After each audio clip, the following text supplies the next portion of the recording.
Let's talk about endgame custom tactics because they can be really interesting and insanely good and really annoying to play against because once you understand the capabilities of your players, the fact that you have 95 plus overall players now, high work rates all over the place now, insane stats, 90 pluses everywhere, you can run some pretty wild custom tactics and get away with it. You can find ones that are so insanely good with ridiculous press and players are just bombing up and down the field the whole game and it kind of gets insane, but that's what we're going to talk about today. So we're going to talk about custom tactics today that are just the best ones possible. We're not gonna talk about like the most fun ones I have right now. I have ones that I use just for fun that I do have the most fun with. I'll make a video on that probably a different time, but these today are the ones that, like, if you want to get the most wins and champs right now for the summer, these are the ones that I want you to use. So if you guys want to buy coins, you can go to mmoxp.com. The link is in the description. Use my code JFC at checkout for a 5% discount. We'll get into the tactics itself. Tactics are a little more flexible now as we get later into the year, by the way, because the players are so good. They will make up for some of the tactic shortcomings. You don't need like the set exact custom tactics like you did maybe the first couple months of the game. It gets a little more broad now. We'll talk about that, and also the player roles as well. Like I have CDK up here with Aerial Plus. I'll tell you what, the roles you guys should have. But okay, let's just get into our tactics now. So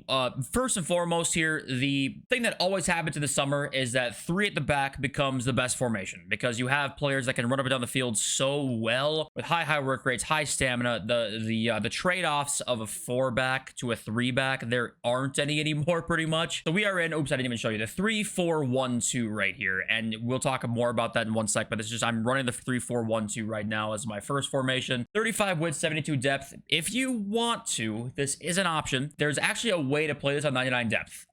There is a way to do it, or 100 depth. You can try it if you want to. The press will be insane. Okay, your press is going to be absolutely mind-blowing, but if they break that press, you're not looking good at the back. So you can run it if you want to. It gets to like elite division players though, I would recommend not. I would just, compromise like a 75 to 70 depth, something like that. Balanced direct passing is just like the only one you can use.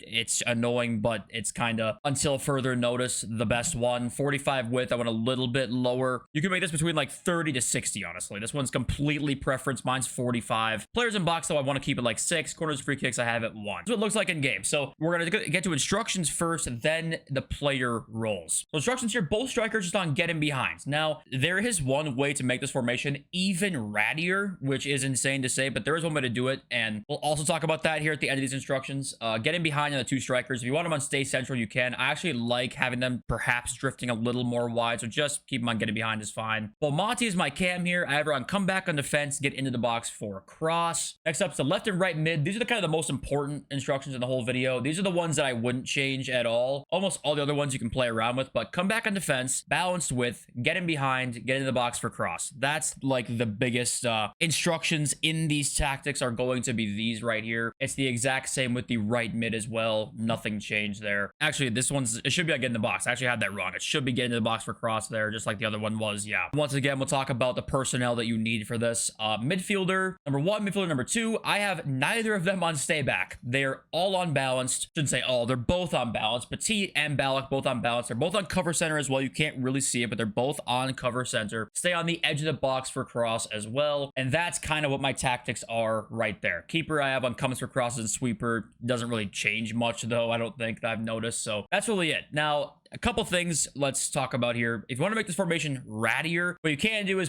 get him or come back on defense on your strikers, and your midfielders run on stay back while attacking. You can do that. Now, 3-back and 5-back are obviously, you guys know, very ratty formations, and they're very defensive heavy. But what you can do with the end game of these is they're not quite as defensive as they were earlier on in this game, where it's like they're just fucking straight cheese. It's still cheese, but like that's also what everything is going to be right now. Like I'm using the 4-3-2-1. If the 4-3-2-1 is cheese. I mean, everyone rocks that in elite division. That's all anybody uses. But if you're playing against a 5-back or 3-back, I actually will show you guys a way to deal with that here in a second. Really, I mean, I might as well just talk to you about it right now because I'm talking about the personnel here. My left striker, I'm going to have Aerial Plus on no matter what. CDK is a 6'4" Aerial Plus player. If you're playing against a 5-back or 3-back, you basically want to sub on a second Aerial Plus player at striker, and then you will break the team down. It's that simple. 6'3", 6'4" plus Aerial Plus player who will win headers like crazy. That's how you break down a 5-back, 3-back. Should that be at all the case? Should any of this shit be like this? 5-back, 3-back being so insane, aerial plus being the way to break this shit down? No, okay? It absolutely shouldn't. But we're playing an EA game, and FC24 has been a shit show since release, and here we are now. So CDK's in there. I have him aerial plus left striker for sure. Right striker is the most up for debate here. Doesn't really matter, honestly. I have Balogun in there just because I wanted to try him out. I prefer a finesse plus player, but you can kind of do whatever you want to. Cam is one that I want to have really good defending on, as well as attacking. It's kind of a box-to-box midfielder almost, with maybe a little bit more attacking than a box-to-box. I don't know. Like, Belmonte has like 85 defending. That's perfect for me. And then your four midfielders here, your left mid, center mid, and right mid, all also I want to have like approaching that 90 plus stats, because that will just make this team insane. They're gods going forward. They're gods defensively. Okay, that's really all you need to know. Play styles, there's not much else to say, I guess. On your left mids and right mids, if you want whipped to cross the ball, you can. You know, that's an option. I don't have it on Beasley. I don't cross that much to CDK. I just use him as like an outlet to break the press, basically. And other than that, it's kind of all preference at this point. Your center backs, you want to have fast center backs. I have Evo, Van Dijk. I have Araujo with 90 pace and Konate with 90 pace, right? Just make sure they're fast. Outside of that, like, there's no real preference here, honestly. Just make sure either 4 midfielders there are really high on in-game stats. That's pretty much it. And I'd prefer high work rates on your left mids and right mids, but it's not an absolute must-have. If you like the 3-4-1-2, by the way, the second one I'd recommend is probably the 3-4-2-1. Your press in this will be insane. You'll be open more defensively here. This one, if they break the press, like, you are in trouble,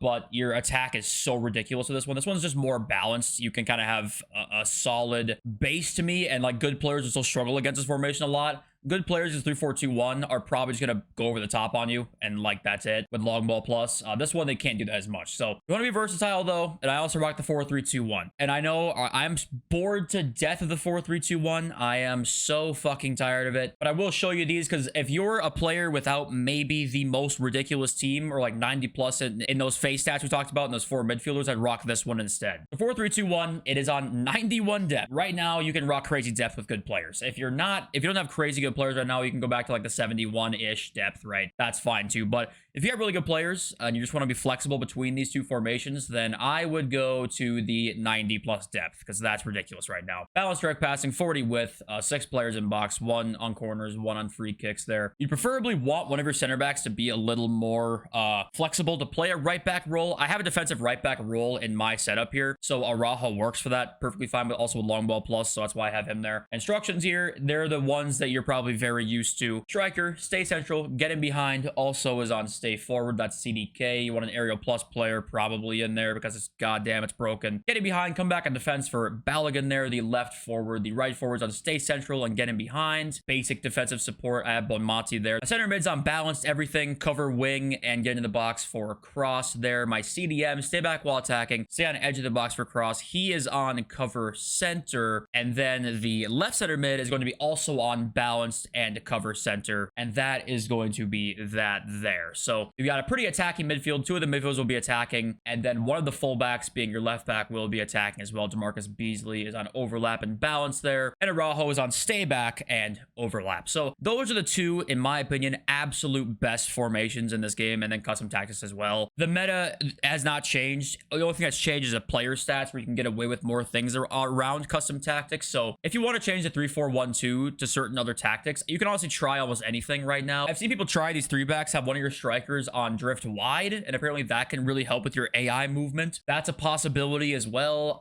Little things like that you can change up and try in your team. But if you want to just worry about weekend league wins, it's probably going to be these 2 formations, honestly. I know the most fun one, though, to me, we'll talk about, that is the 3-4-2-1, because the amount of numbers you have forward is ridiculous. You will be more open defensively, but like the numbers forward, at least you will score lots of goals. And that, I mean, to be fair, that's about the only way to have fun playing this game right now, because the gameplay is terrible in my opinion. But okay, well, that's that. And I'll show you what this kind of looks like in game here. You can see right here, if we pause this clip quickly, you know, look at the numbers we have in attack. We have 7 players in attack to move the ball around quickly.